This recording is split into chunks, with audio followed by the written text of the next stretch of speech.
Truk tiba-tiba terseret maju dan terjatuh masuk ke dalam jurang yang cukup dalam. Saya tahu kamu baru saja memiliki anak yang meninggal karena keguguran di usia kandungan bulan ke-7. Yang bikin gue lebih heran, ternyata kosan itu pakai tumbal. Dia dikubur masih memakai pakaian terakhirnya. Dia diracun lalu dikubur hidup-hidup.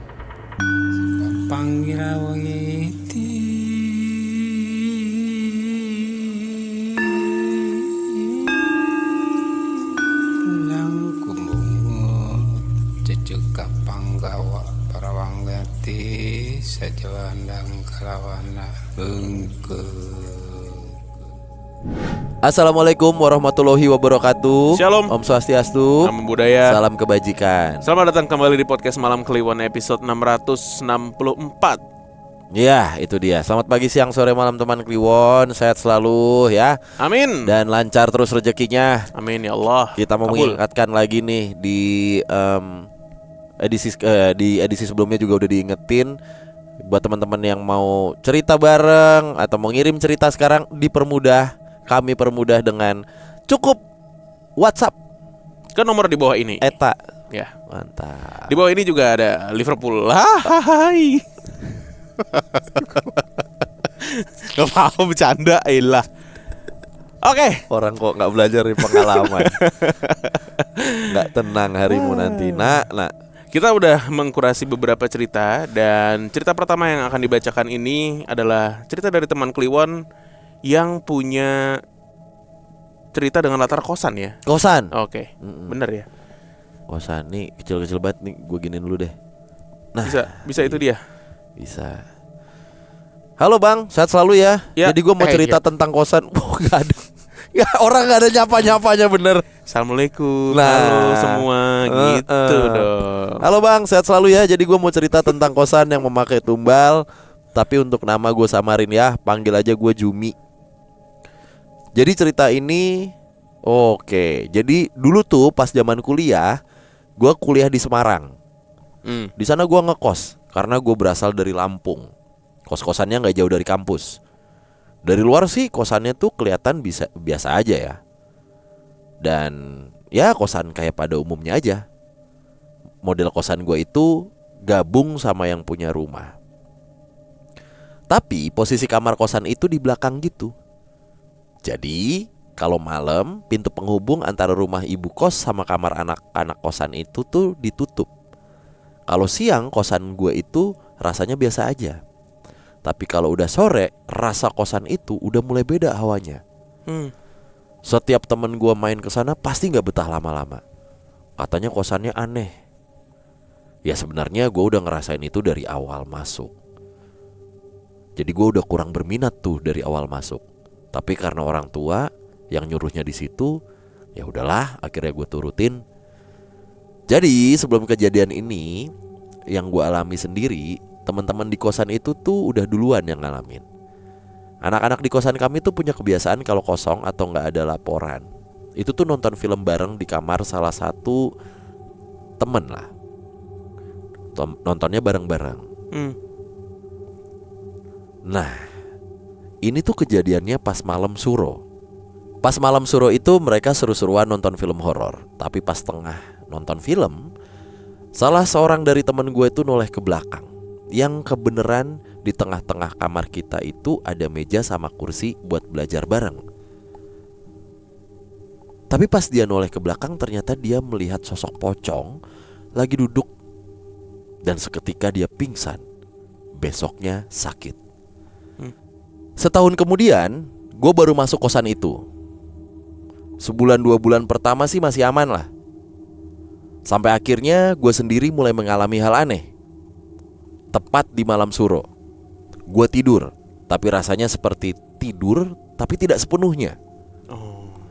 Saat itu gue melihat sosok pocong yang sama seperti yang dilihat teman gue dulu.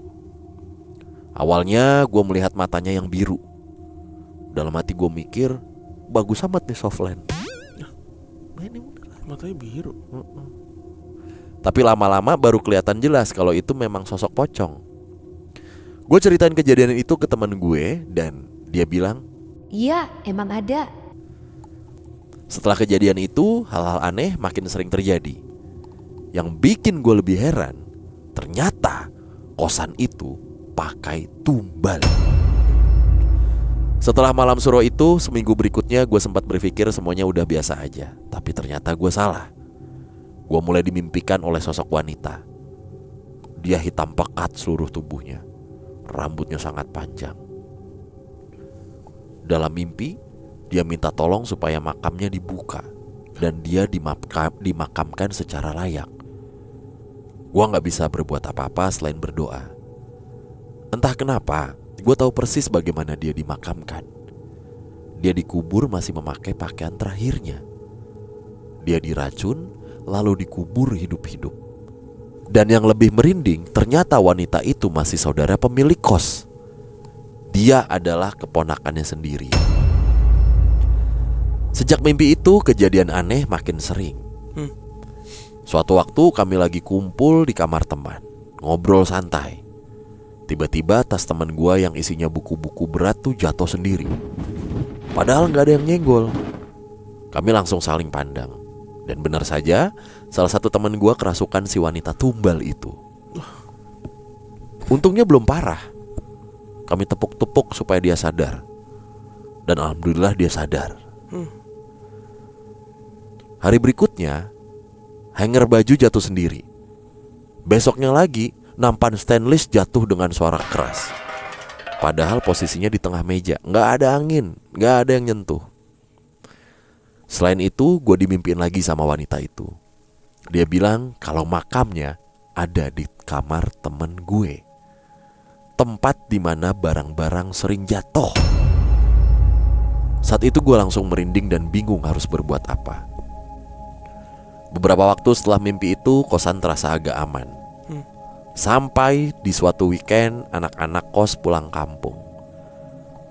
Gue pulang paling terakhir karena masih ada jam kuliah sampai sore. Di kosan nih ceritanya masih ada 2 teman gue lah. Seperti kebiasaan kami, sebelum pulang kami saling nyapa. Gue ke kamar salah satu teman. Gue lihat dia duduk di kursi sambil nunduk. Gue sapa dan gue tanya pakai bahasa Jawa. Dut, gue durung mulai toh. Kamu tuh belum pulang apa? Dia diam aja tetap nunduk. Gue balik ke kamar, beresin tas. Tiba-tiba lampu kamar mandi nyala sendiri. Ceklek gitu ada bunyinya. Tapi gue acuh dan akhirnya langsung pulang kampung ke Solo. Di bis, gue chat temen sekamarnya. Intinya nanyain temen yang tadi. Sindut, udah pulang belum sih? Gitu. Dia bales, Oh udah mbak, dari jam 1. gitu. Nah, padahal gue nyapa sosok itu jam 3 sore. Waktu itu gue dan temen gue cuma ketawa. Ya mikir gue kecapean kali gitu. Seminggu kemudian kami balik ke kos. Suatu malam lagi ngerjain laporan, 2 temen gue tiba-tiba lari panik. Mereka bilang kipas angin dan handbody di meja tuh jatuh sendiri. Gue ngajak mereka berpikir positif, tapi sebenarnya gue tahu itu siapa. Akhirnya kami belajar bareng di kamar gue. Tapi belum selesai sampai di situ. Malam itu kami tidur bareng di kamar yang ada makam tumbalnya. Untuk ke kamar itu tuh harus lewat dapur. Saat gue lewat dapur, gue melihat pocong. Gue langsung lari masuk kamar dan pura-pura tidur buat ngelupain kejadian itu. Ibu kos pernah bilang ke salah satu teman gue, yang katanya tuh anak kesayangannya, bahwa dia tidak akan meninggalkan Mbak Juminten sendirian di kosan. Dari situ semuanya makin terasa aneh.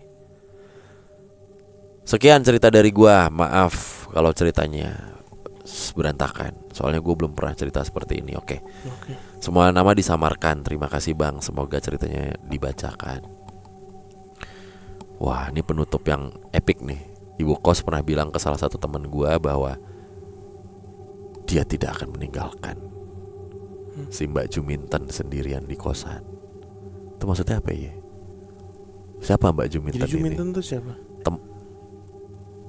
Hah? Oh, nama pengirimnya. Oh. Iya ya, ini berarti si orang yang terkubur ini adalah keponakan dari pemilik kosan. Iya. Ya menurut penuturannya. Anjir. Oh, ini tahun berapa nggak tahu ya, tapi ya. Nggak tahu Pak. Maksudnya kan siapa tahu ada apa, sempat ada penyelidikan atau apa gitu ya. Namanya ada orang dikubur di situ anjir. Ya. Iya. Keponakannya sendiri Pak. Ya makanya. Ya walau alam ya, mungkin keponakannya yang bapak ibunya udah nggak ada mungkin atau gimana, gua nggak tahu. Nggak ada yang nyariin gitu. Ih, serem banget. Si kamar ini tuh diisi nggak sih yang ada ininya, yang ada makamnya ini? Temennya kan yang ninggalin. Temennya ya? Temennya yang ninggalin tadi. Dia tidur di atas makam gitu. Iya. Biasanya buat apa yuk? Apa? Kalau tumbal-tumbal gini? Sugihan? Nggak tahu. Iya, buat Bisa kesuksesan. Kayak Jadi- waktu itu ya, yang kosan yang cowok-cowok ya, yang bapaknya naruh Oh, menyan atau apa gitu, tahu nggak lo? ada makhluk. Iya. Iya, yang reguler ngambilin sajen nih. Anjay. Ini kan berarti wanita tumbal yang dikubur di kosan ya. Kalau wanita timbul tuh serem nggak? Wanita timbul. Wanita tambul. Apa tuh tambul? Begini kalau Oh, tambun itu. wah, apa sih? Gitu kalau wanita tambun. Ah, itu Bekasi, itu Lah, Tambun oh iya. Bekasi. Nih Tambun nih. Lu orang Tambun lu ya? Ya bukan. Kuburnya di kamar, Pak. Iya kan? Di bawah kamar. Iya. Kalau dibilang tega ya tega. Tega. Tapi menurut keyakinan saya, Mm-mm. belum jadi kosannya pas dikubur nih. Jadi Masih raw. atau belum ada bangunan Belum bahkan. ada bangunan. Iya, bisa jadi. Iya. Karena kan ribet. Tapi ada satu momen yang cukup menarik buat kita perhatikan di sini teman-teman, dan kita bisa mencontoh dari Mbak ini. Sejak mimpi itu, kejadian aneh makin sering. Suatu waktu kami lagi kumpul di kamar temen, ngobrol santai. Tiba-tiba tas temen gua yang isinya buku-buku berat jatuh sendiri. Padahal gak ada yang nyenggol. Kami langsung saling pandang. Bener aja, salah satu temen gua kerasukan si wanita tumbal itu. Untungnya belum parah. Kami tepuk-tepuk supaya dia sadar, dan alhamdulillah dia sadar. Keren. Coba Bapak kesurupan ceritanya. Ya, itu mau ditepokin. Lah kan tepuk-tepuk. Tepuk-tepuk tuh gitu. Oh. Wah, keren. Mantap. Serupa nih. Itu baru teman gua. Sampai dia tersadar. Atau gini-gini. Udah. Bibi sendiri. Kan itu dia bilang tuh. Bego. Bertepuk-tepuk. Aduh. Aduh Mbak Jumi, ini menarik nih kalau misalnya pas saat kesurupan itu tuh diceritakan tuh kesurupannya gimana tuh. Iya. Iya, Biasanya ada penyebabnya clue-clue apa, tuh di atau situ ciri-cirinya apa. Tiba-tiba matanya kosong. Ya kan? Dan kok ya tahu? Oh, soalnya Mbak Jumi yang tahu sendiri ya. Iya. Yang lainnya nggak tahu kalau dia kesurupan Ini tuh apa nama ya. samaran ya? Samaran, semuanya disamaran. Itu Pak. Oke, terima kasih Mbak Jumi. Kita lanjut ke cerita berikutnya. Halo Mas Bimo dan Mas Danu. Halo teman Kliwon semua. Aku mau bagiin cerita. Ceritaku ini lumayan panjang, jadi sebelumnya maaf kalau ngebosenin ya. Cerita ini adalah cerita yang menurutku cukup sensitif dan personal karena menyangkut tentang keluargaku. Aku adalah anak pertama dari 6 bersaudara, tetapi aku juga merupakan anak tunggal karena kelima adikku meninggal sebelum dilahirkan di dunia. Kejadian ini bermula sewaktu ibuku mengandung untuk kedua kalinya, yaitu ketika ibuku mengandung adik pertamaku. Di usia kandungan yang ke-7 bulan, di suatu hari, ibuku merasa perutnya sakit dan nyeri. Karena khawatir, bapak membawa ibu ke rumah sakit. Dan setelah diperiksa, ternyata janin adikku yang sudah berusia 7 bulan di kandungan itu meninggal dunia. Pada saat itu Bapak tidak tahu persis harus bereaksi seperti apa atas kejadian seperti ini. Sehingga Bapak memutuskan untuk meminta pihak rumah sakit untuk menguburkan janin itu di kawasan rumah sakit, dan tidak membawa jenazah janin itu pulang untuk dikuburkan sendiri. Pada saat itu Bapak bahkan tidak sempat memberikan nama pada adikku. Entah apa yang ada di pikiran Bapak saat itu, tapi mungkin beliau bingung, panik, dan tidak sempat mencari pendapat atau nasihat dari keluarga, sehingga Bapak memutuskan sendiri seperti itu. Beberapa tahun kemudian, di satu siang, Bapak memutuskan untuk tidur siang di kamarku. Di tengah tidur siangnya, Bapakku terbangun karena merasakan ada seorang yang membuka pintu kamar. Bapakku adalah seorang anggota TNI, sehingga beliau terbiasa untuk waspada. Sehingga apabila beliau sedang tidur, sedikit suara saja tuh bisa membuat beliau terjaga. Di situ Bapak melihat ada aku yang saat itu masih berusia balita, berdiri di depan pintu dan beranjak mendekatinya. Bapak pun mengulurkan tangannya untuk menjadi bantal bagiku tidur. Istilahnya di Jawa, bapakku ini berniat ngelonin aku yang baru masuk ke kamar. Setelah melihat aku menyandarkan kepala di lengan Bapak, Bapak pun menutup mata kembali untuk melanjutkan tidur siangnya. Namun seketika beliau menyadari hal yang aneh. Saat balita, aku memiliki rambut yang agak panjang, namun rambutku tidak pernah dikuncir. Sedangkan sosok aku yang baru saja masuk ke kamar tadi terlihat memiliki rambut yang agak lebih panjang dariku, dan rambutnya dikuncir dua. Bapak juga langsung teringat kalau saat itu aku yang sebenarnya sedang tidur juga di sisi kasur satunya, berbantalkan tangan Bapak yang lain. Lantas siapa aku yang berkuncir kuda yang baru masuk kamar itu? Belum habis rasa terkejut bapakku, tiba-tiba beliau mendengar suara anak kecil perempuan yang berkata, "Bapak jahat sama aku." Seketika Bapak langsung buka mata, dan sosok aku yang berkuncir kuda udah gak ada di sana. Bapak menoleh ke sisi kasur lainnya, dan aku yang sebenarnya sedang tidur di situ. Di lain waktu di satu hari, Bapak sedang ada kegiatan latihan bersama pasukan TNI yang diselenggarakan di kawasan air terjun Sedudo, Nganjuk, Jawa Timur. Jalanan menuju dan dari arah air terjun ini merupakan jalanan curam dengan banyak belokan dengan tebing di satu sisi dan jurang di sisi lainnya. Saat itu Bapak sedang membawa kendaraan truk TNI dan Bapak duduk di kursi kemudi. Di satu belokan, tiba-tiba rem mobil bermasalah, sampai truk yang dikendarai Bapak ini menabrak pembatas jalan, sampai kepala truk itu tuh sudah masuk ke jurang. Untungnya saat itu mobil sempat berhenti tepat saat kepala truk sudah melayang di bibir jurang. Salah sedikit lagi, truk dapat terjun bebas masuk ke dalam jurang. Karena Bapak memegang kemudi dan juga merupakan pemimpin regu, beliau spontan memerintahkan semua anggota pasukannya yang berada di bak belakang truk untuk turun terlebih dahulu. Sedangkan beliau akan turun ketika semua anggota pasukannya sudah keluar dari kendaraan dan berada di situasi yang aman. Tepat ketika Bapak turun dari truk dan menginjakan kaki di tanah, truk tiba-tiba terseret maju dan terjatuh masuk ke dalam jurang yang cukup dalam. Secara logika, di posisi saat itu, cara terbaik adalah bapakku dan rekan beliau yang duduk di kabin keluar duluan menuju posisi aman. Kemudian semua anggota pasukan lainnya yang ada di belakang akan melompat keluar setelah orang-orang yang berada di kabin truk sudah berada di posisi aman.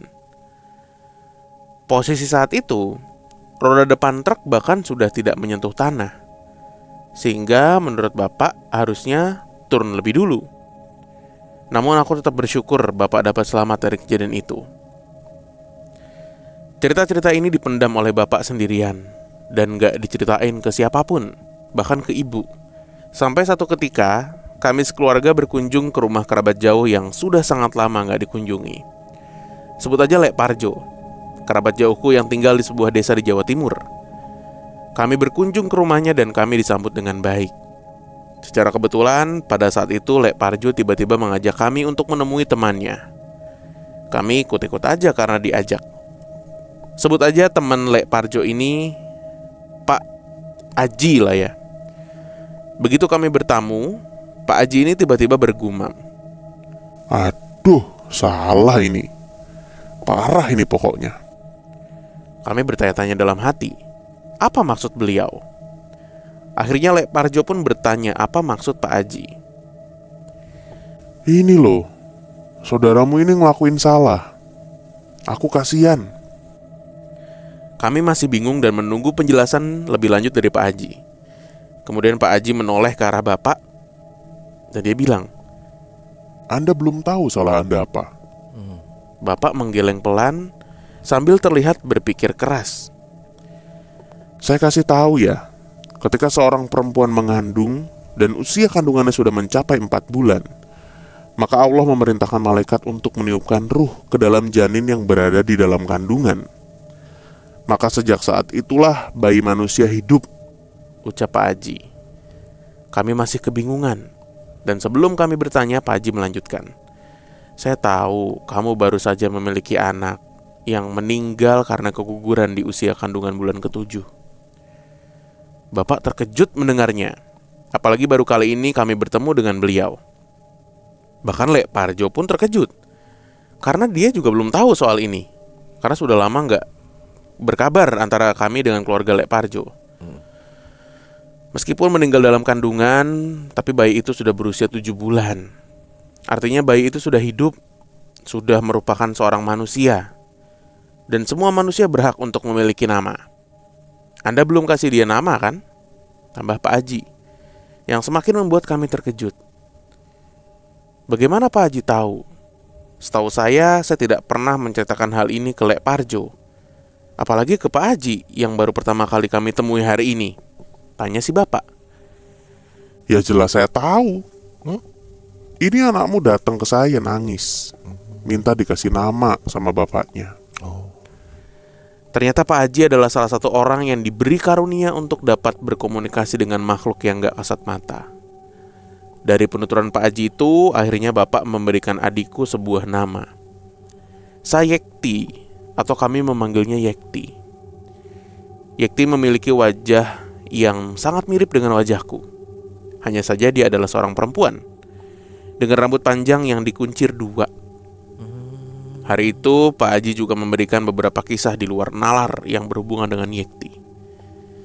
Masih ingat anak perempuan yang masuk ke kamar dan ikut tidur di lengan Bapak? Itu adalah Yekti.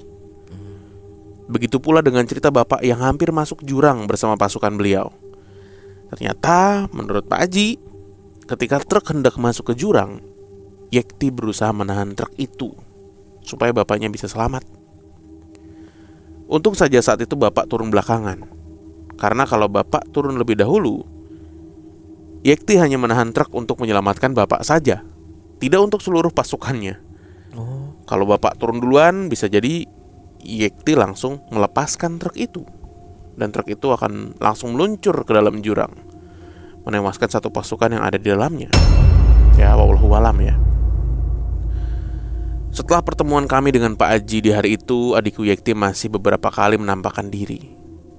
Namun sekarang, dia menampakkan diri bukan karena ingin diberi nama, tetapi untuk memberikan firasat buruk atas sesuatu yang akan terjadi kepada Bapak. Satu hari, ketika aku pulang sekolah, aku pulang menuju ke kamarku untuk istirahat. Sebelum kamarku ada kamar mandi yang saat itu pintunya terbuka lebar. Ketika aku lewat pintu kamar mandi itu, ekor mataku melihat ada seseorang di dalam kamar mandi. Aku yang kaget karena mendapati ada seseorang di kamar mandi yang gak melakukan apapun dan membiarkan pintunya terbuka pun berhenti dan menoleh. Aku melihat seorang perempuan yang rambutnya dikuncir kuda. Usianya terlihat sebaya denganku, dan yang paling aneh, wajahnya adalah wajahku. Aku kaget sekali melihatnya. Saat itu aku langsung teringat bahwa Yekti memiliki wajah yang sangat mirip sepertiku. Aku pun coba memanggilnya. Yekti. Dia tidak menjawab, malah tiba-tiba menangis. Aku bingung harus berbuat apa. Sampai tiba-tiba dia berkata, Bapak, Mas. Bapak. Kemudian dia menghilang begitu saja. Saat itu aku tidak sempat menceritakan kejadian ini kepada siapapun, karena keesokan harinya bapakku mengalami kecelakaan di tol. yang hampir merenggut nyawanya. Sejak saat itu beberapa anggota keluargaku yang bertemu dengan Yekti akan mendapati bapakku mendapatkan musibah di keesokan harinya. Salah satunya adalah anak pertamaku. Wah, gokil, turun-temurun ya. Turun Pak. Saat itu aku tinggal bersama istri dan anak keduaku di Jombang. Hari itu kami ke Surabaya untuk mengajak bapak, ibu, dan anak pertamaku yang tinggal bersama kakek neneknya di Surabaya untuk mengunjungi kerabat di beberapa kota di Jawa Timur. Sebelum keberangkatan kami, anak pertamaku ini melihat ada aku yang sedang menangis sambil berlari ke tangga belakang rumah. Menurut anak pertamaku, wajahnya mirip denganku. Tapi dia seorang perempuan yang usianya di atas 30 tahun dan rambutnya dikuncir kuda. Namun anak pertamaku ini memang sedikit peka, sehingga dia nggak mengejar sosok itu naik tangga. Sepulangnya kami dari perjalanan mengunjungi kerabat, bapakku terkena serangan stroke pertama beliau. Satu hal aneh lainnya tentang Yekti adalah Yekti ikut bertumbuh sepertiku. Saat aku masih balita, Yekti juga balita. Saat aku duduk di bangku SMA, Yekti seperti adik kelasku. Dan saat aku sudah beristri dan punya 2 anak, Yekti seperti perempuan berusia di atas 30 tahun. Entah sampai kapan Yekti akan terus menemani keluargaku. Wallahualam sekali lagi. Sekian ceritaku kali ini. Untuk pendengar, kalau berkenan saya minta doa untuk almarhumah bibi saya. Apabila muslim, bisa bacakan surat Al-Fatihah. Apabila non-muslim, bisa doa-doa yang baik supaya doanya kembali juga kepada si pengirim doa. Terima kasih Mas Bimo dan Mas Danu, juga semua teman Kliwon. Semoga menghibur dan terima kasih sudah mendengarkan. Amin. Kok bibi sih? Jadi bibinya baru meninggal kayaknya. Oh, gue kira Yekti kan adiknya kan berarti. Kayak baru meninggal. Hah? Apa? Oh, typo. Iya. Mbak Yekti. Nih unik nih. One of a kind nih, cerita-cerita begini nih. Udah lama gak di PMK gak nongol cerita kayak gini. Iya. Tapi jagain ya, jadi guardian angel. Iya, tapi gue tertarik sih sama si masnya nih. Mungkin bisa cerita langsung gitu ya. Kenapa tuh? Karena gak banyak bro. Jauh Pak, di Jombang. Iya sih ya. Dekat rumah Dencil sih. Kalau nggak diomong kita bawa ke Magetan. Nah, Ngawi. Bawa ke Ngawi. Gue pernah ke air terjun Sedudo ini nih. Oh ya? Air minum di Ngawi itu mereknya juga Sedudo. Dari materi. Dari nama itu. Kayak pemain Kolombia batin gue ya. Iya. Pemain ini apa? Amerika Latin. Mana ya, gue jadi penasaran nih. Iya. Sedih ya. Tapi jadi penjaga ya. Ini gimana dari sudut pandang agama ya? Bisa kali begini ya? Nah, Bapak gimana? Saya sebagai orang yang ngerti itu. Iya, gimana tuh Bapak? Tapi Menurut menarik Bapak sih. gimana? Ntar gue coba telepon ini deh. Apa? Ustadz Khalid Basalamah. Kok bisa? Siapa tahu dia bisa menjelaskan. Ada nggak sih? Bisa nggak sih Pak? Gitu. Jawab. Pak Ustadz. Ya kan? Unik nih peristiwa begini nih. Oke, kita Ustadz Alfi aja kali ya. Pernah gak sih dia kesini? Belum. Nah, ya belum udah. kesampean. Belum sampean kan? Bisa pas Ramadan. Ah, itu dia. Kalian buat VII. Ini apa tausiah? Boleh. Ya, unik sini ceritanya. Setelah meninggal gak didoain? Tapi kan tumbuh dia, coy. Biasanya kan, let's say gitu ya, kalau ketika ada cerita kayak gini, dia jadi arwah penasaran. Habis didoain, selesai urusannya gitu. Iya kan, biasanya gitu kan. Dia cuma minta didoakan atau disempurnakan. Baik pemakamannya, atau organ tubuhnya segala macam. Nah ini kan ikut tumbuh nih. Iya kan. Jadi gede ya, gitu maksudnya ya. Iya, ikut tumbuh, ikut nemenin dan selalu hadir. Kuat tapi Unik nih Mbak ini. Yekti ini nahan truk nih. Itu juga. Benar. Masih kecil nahan truk ikut strongman. Pernah. Iya. Biasanya kalau masih kecil pengen beli truk. Oke, terima kasih teman Kelawudang sudah berbagi cerita dan mendengarkan atau menonton. Kita mau beli Iya. truk. Iya, Kita iya. lagi di episode berikutnya. Nggak Dadah. tahu. Dadah.